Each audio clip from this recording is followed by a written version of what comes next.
Assalamualaikum warahmatullahi wabarakatuh. Halo pemirsa, selamat berjumpa kembali dengan saya. Semoga pemirsa dimanapun semua berada dalam keadaan sehat-sehat saja. Amin, amin, amin ya Allah. Oh ya pemirsa, kali ini saya berada di komplek makam Sunan Kudus yang berada di daerah Kota Kudus ya. Nah, ini pemirsa, sebelum kita masuk ke komplek makam Sunan Kudus atau Jafar Shodiq, kita akan melihat bangunan apa ini namanya? Bangunan menara yang menjulang tinggi dan ada masjid juga di sini.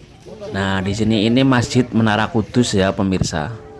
Nah, ini masjidnya kelihatan ya. Dan ini menaranya. Menara Kudus. Oh iya pemirsa, Sunan Kudus adalah salah satu wali Songo yang makamnya sering dijadikan tempat ziarah ya pemirsa. Dan Sunan Kudus ini adalah termasuk wali Songo ya yang ada di tanah Jawa. Nah, sesuai dengan namanya, Sunan Kudus adalah seorang wali yang melakukan penyebaran agama Islam dan berdakwah di daerah Kudus ya pemirsa. Nah, ini pemirsa, ini adalah bangunan yang disebut dengan bangunan Menara Kudus ya pemirsa. Tuh kan kelihatan bangunannya tuh kan. Peranannya Sunan Kudus ini dinilai sangat besar ya terhadap penyebaran agama Islam ya, termasuk di khususnya di daerah Kota Kudus, Jawa Tengah ya. Sehingga tidak jarang ya makam Sunan Kudus dikunjungi oleh para peziarah ya. Oh iya pemirsa, Sunan Kudus nama lahirnya adalah Jafar Shodiq ya. Karena Jafar Shodiq ini melakukan dakwah di daerah Kudus, makanya terkenal dengan nama Sunan Kudus. Sunan Kudus adalah putra Sayyid Utsman Haji dengan Siti Saringah yang merupakan putri Sunan Ampel ya pemirsa. Sunan Kudus lahir dari keluarga bangsawan Demak ya pemirsa. Jalur keturunannya sampai ke nasab Kanjeng Nabi Muhammad Shallallahu Alaihi Wasallam melalui jalur Husain bin Ali radhiyallahu anhu. Sebelum meninggal, ayahnya merupakan panglima kerajaan Demak ya pemirsa. Setelah meninggal ayahnya, Jafar Shodiq ini atau Sunan Kudus menggantikan peran ayahnya sebagai panglima dan memperluas wilayah kekuasaan kerajaan Demak pada masa itu ya. Selain menjabat sebagai panglima kerajaan Demak, beliau juga diangkat menjadi imam besar Masjid Agung Demak dan menjadi hakim di kerajaan tersebut ya pemirsa.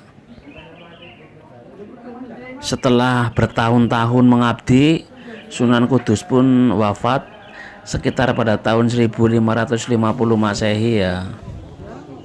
Nah, makam Sunan Kudus ini ya pemirsa berada di belakang bangunan utama Limasan Tumpang Masjid Menara Kudus ya.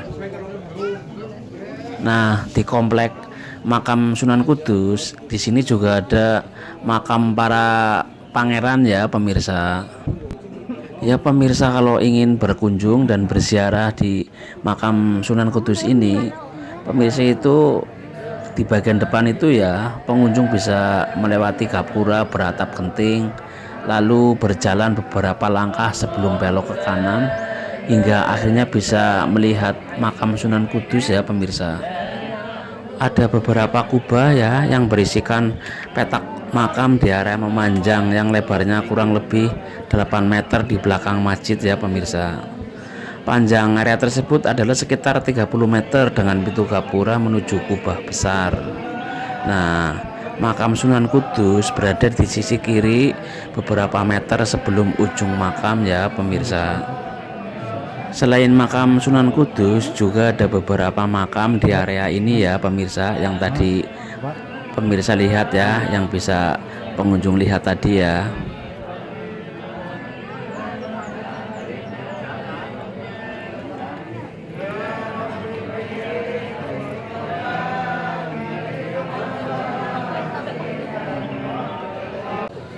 Oh iya pemirsa, pengunjung yang ingin berziarah ke makam Sunan Kudus cukup terbatas ya pemirsa, dan makamnya pun ditutupi kelambu di sekelilingnya ya. Nah itu pemirsa, yang ditutupi kelambu itu adalah makam Sunan Kudus ya pemirsa.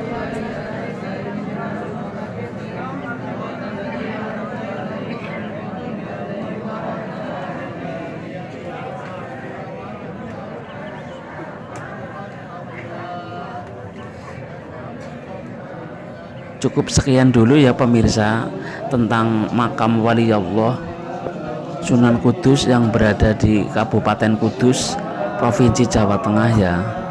Apabila ada kesalahan, kekurangan, kekhilafan dalam penayangan video ini, mohon maaf ya yang sebesar-besarnya.